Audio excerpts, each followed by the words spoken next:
एक भक्त सदैव ये जानकर विश्राम करे कि कोई है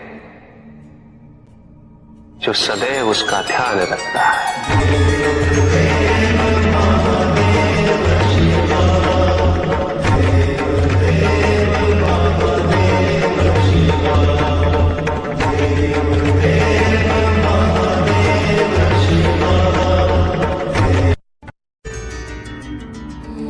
भक्त की भक्ति और उसकी श्रद्धा से प्रसन्न होगा। उसके आराध्य उसे दर्शन अवश्य देते, किंतु कब, किस रूप में और किस परिस्थिति में,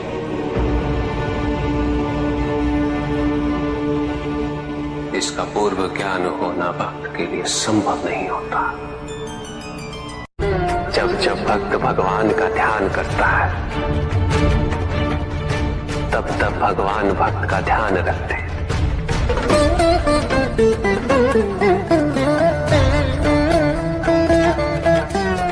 किंतु जिस क्षण भक्त भगवान का ध्यान नहीं करता,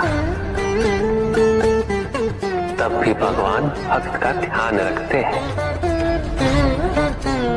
इसलिए तुम्हारा ये कथन उचित है नंदी। मैं व्यस्त हूं और मैं चिरंतन काल से लेके चिरकाल तक व्यस्त रहूंगा। प्रत्येक क्षण प्रत्येक भक्त का ध्यान रखते हैं।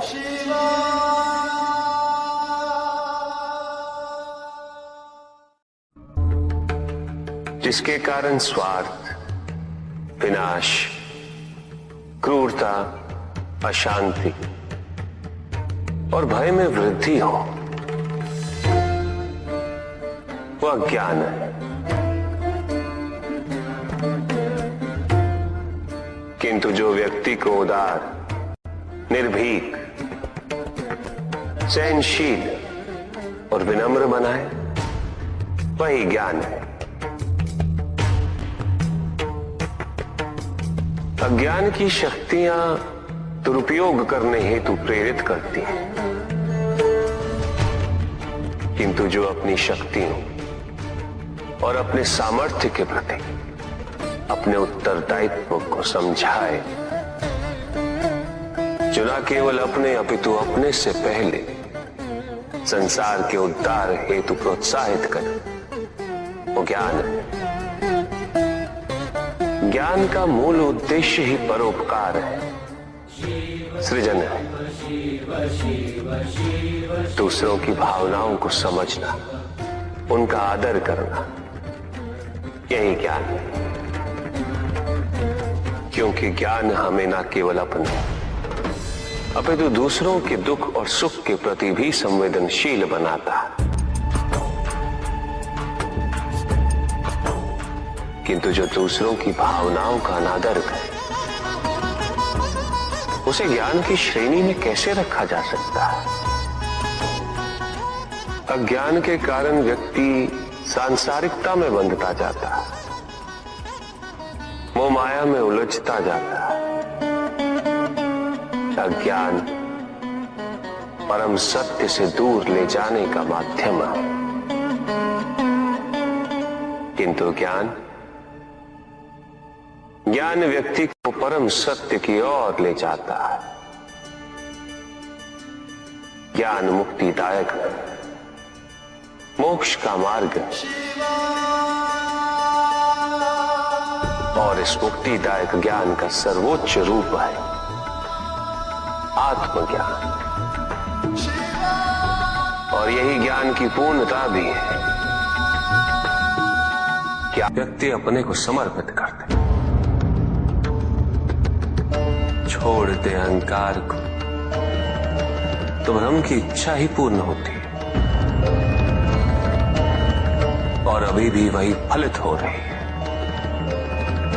ऐसा नहीं है कि हम उससे भिन्न फलित करा लेंगे, लेकिन व्यक्ति भिन्न फलित कराने में लड़ेंगे, टूटेंगे, नष्ट हो।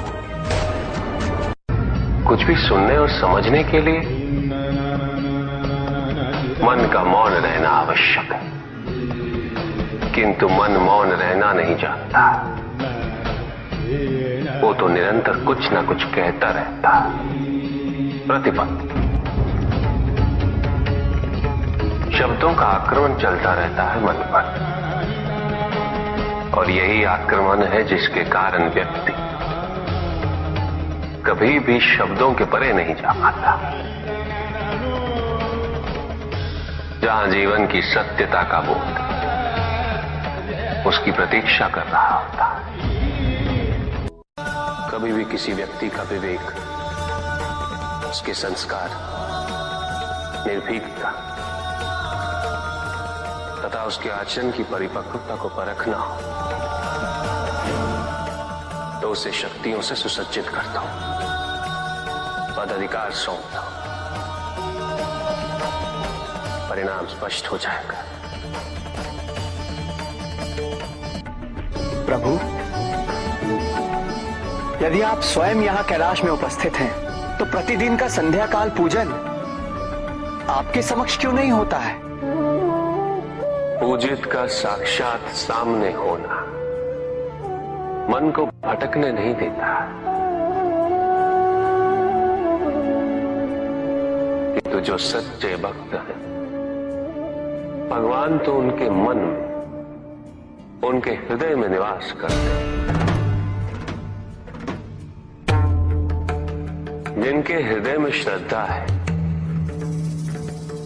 उनके लिए पूजा करने हेतु अपने आराध्य का साक्षात सामने होना अनिवार्य नहीं।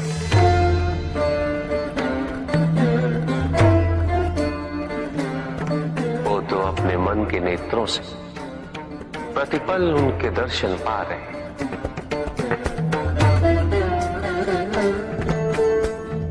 उनकी प्रत्येक अनुभूति में भगवान है।